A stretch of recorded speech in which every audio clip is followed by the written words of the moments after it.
What if I told you that Jesus didn't come out of nowhere?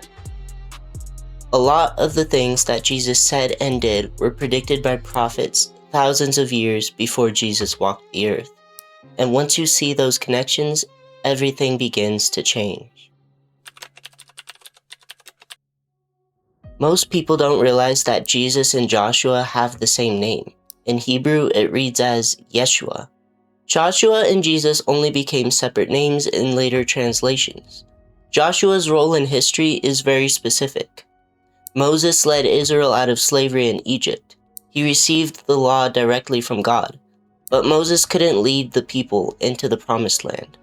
The Lord said to Moses, "I have let you see it with your eyes, but you shall not go over there." Deuteronomy 34:4. That responsibility was actually given to Joshua.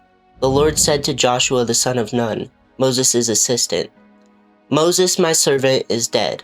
Now therefore arise, go over this Jordan, you and all this people, into the land that I am giving to them."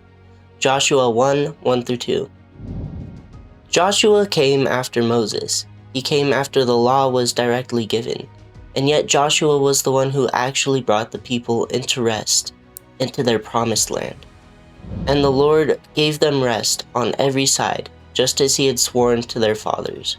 Joshua 21:44. The story is making an important point here that's often overlooked. The law can guide you, the law can teach you, but the law isn't the final destination. It takes a man named Yeshua to finish the journey. 1200 years after Joshua, another Yeshua appears in the story of the Bible. "She will bear a son, and you shall call his name Jesus, for he will save his people from their sins." Matthew 1:21. And again, he comes after the law, not to erase it, but to bring people into something that the law alone couldn't provide. For the law was given through Moses, grace and truth come through Jesus Christ. John 1:17. The entire gospel didn't come out of nowhere. It was already hinted at 1200 years before. For if Joshua had given them rest, God would not have spoken of another day later on. Hebrews 4:8.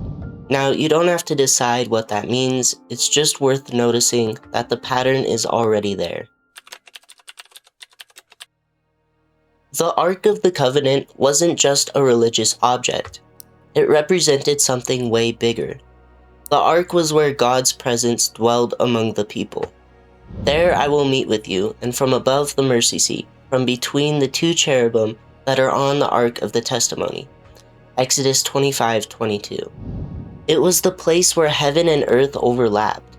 It was the Ark of the Covenant of the Lord of Hosts, who is enthroned on the cherubim.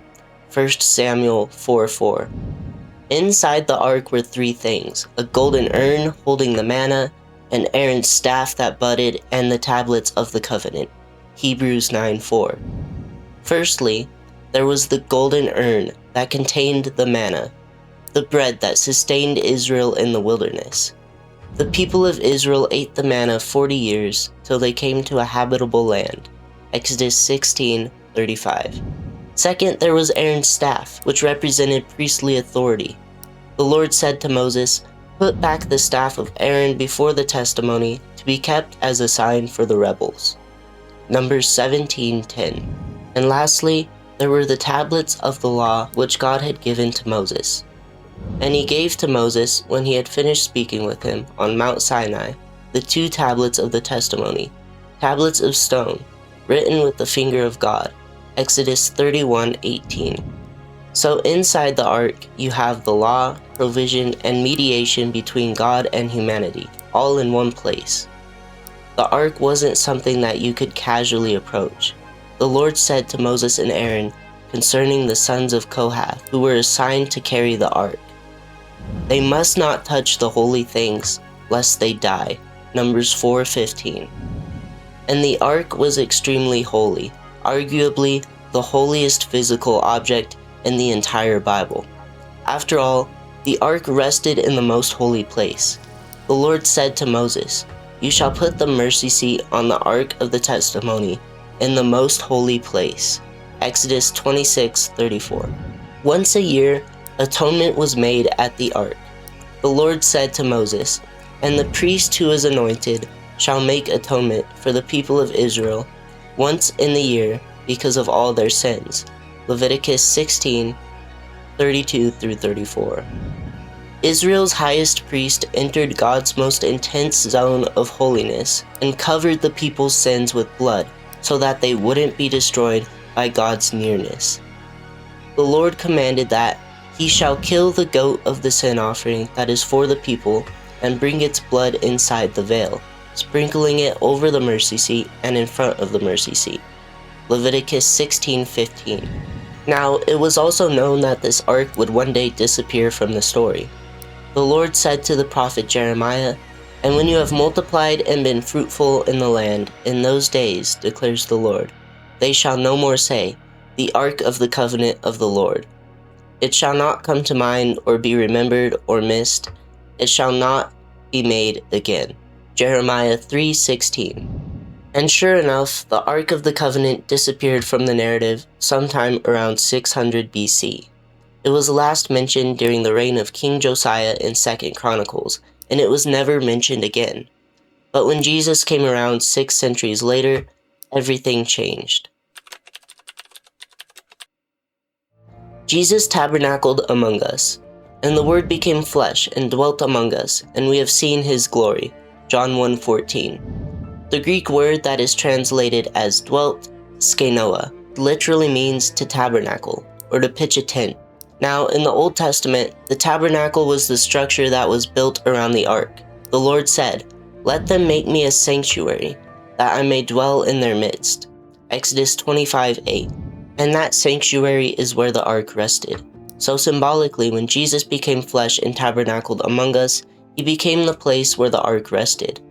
But it's metaphorical. Jesus obviously didn't have a giant wooden ark inside of him. Jesus embodied what the ark represented. That means Jesus wasn't just visiting humanity. He was the place where God chose to dwell. Jesus embodied God's provision for humanity. Jesus said to them, "Truly, truly, I say to you, it was not Moses who gave you the bread from heaven, but my Father gives you the true bread from heaven. For the bread of God is he who comes down from heaven and gives life to the world." John 6:32 through 33. He also embodied the law made visible. Jesus said, "Do not think that I have come to abolish the law or the prophets. I have not come to abolish them, but to fulfill them." Matthew 5:17.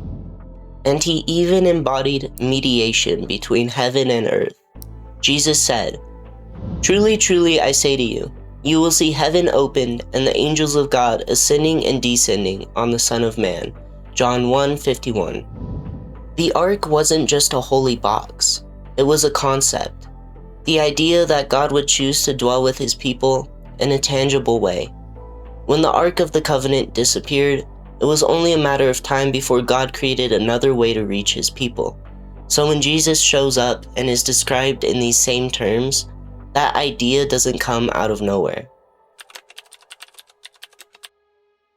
A major expectation that runs all throughout the Old Testament is the idea of a righteous person who suffers. A person who suffers, and not because they're guilty, but because they're faithful. I won't be able to cover every verse in this single video, but I'll give you a few. David wrote, "I am a worm and not a man, scorned by mankind and despised by the people. All who see me mock me. They make mouths of me. They wag their heads. He trusts in the Lord. Let him deliver him. Let him rescue him, for he delights in him." Psalm 22, 6 through 8. "They have pierced my hands and feet. I can count all of my bones. They stare and gloat over me. They divide my garments among them, and for my clothing they cast lots." Psalms 22, 16 through 18. This psalm wasn't written as a prophecy. It was written as a prayer from someone suffering unjustly.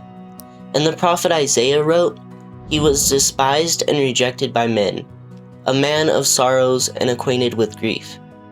And as one from whom men hide their faces, he was despised, and we esteemed him not. Surely he has borne our griefs and carried our sorrows. Yet we esteemed him stricken, smitten by God, and afflicted. But he was pierced for our transgressions, he was crushed for our iniquities. Upon him was the chastisement that brought us peace, and with his wounds we are healed. Isaiah 53, 3-5.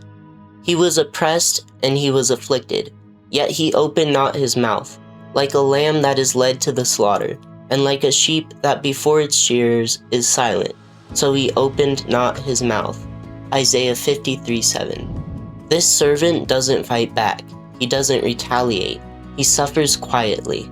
He had done no violence, and there was no deceit in his mouth, yet it was the will of the Lord to crush him. He has put him to grief. Out of the anguish of his soul he shall see and be satisfied. By his knowledge shall the righteous one, my servant, make many to be accounted righteous, and he shall bear their iniquities. Isaiah 53, 9-11. And this expectation even shows up outside of the Psalms and the prophets. It even shows up in old Jewish texts that never made it into the canonical Bible. Let us lie in wait for the righteous one, because he is annoying to us. He opposes our actions, reproaches us for transgressions of the law, and charges us with violations of our training. He professes to have knowledge of God and styles himself a child of the Lord.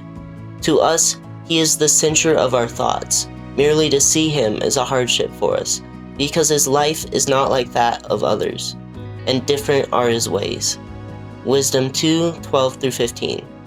With violence and torture, let us put him to the test, that we may have proof of his gentleness, and try his patience.